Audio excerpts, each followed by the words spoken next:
Dobar dan i dobrodošli u drugu epizodu retrospektive. Danas prikazujemo Brick Game ili Tetris kako smo ga svi zvali.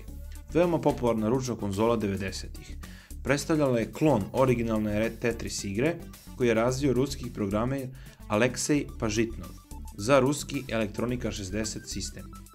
Brick Game je u stvari tradicionalna LCD elektronska igra koja prikazuje igre u ekranu 10x20.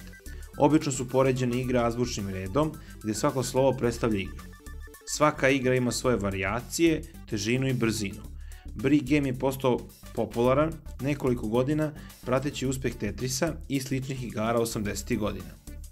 Pravi se i dan danas u Kini po veoma pristupačnim cenama.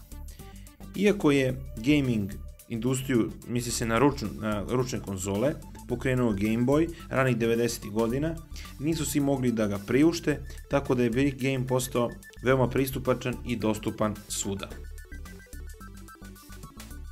Evo ovako, znači prvi Tetris koji ćemo danas prikazati jeste Tetris iz 90. godina koji se napaja na dve AA baterije.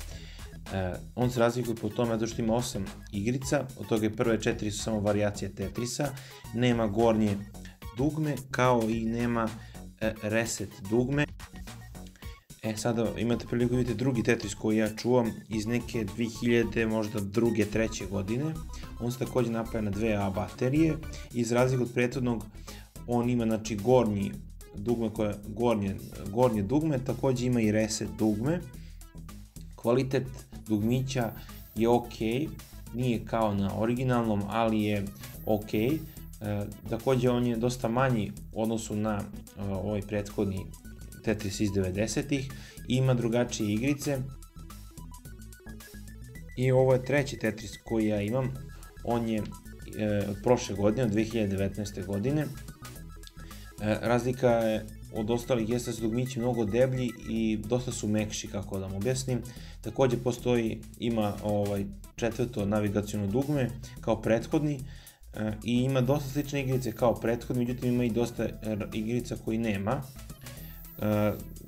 Igrice koje on ima, a prethodni nema, i to su varijacije poput Arkanoida, zatim raznih varijacija Formula, također i igrice Pong i naravno raznih varijacija Tetrisa. I za kraj ostavit ću da uživate u nekim kadrovima koje sam napravio sa ovim konzolama. Hvala puno na gledanju i doviđenja.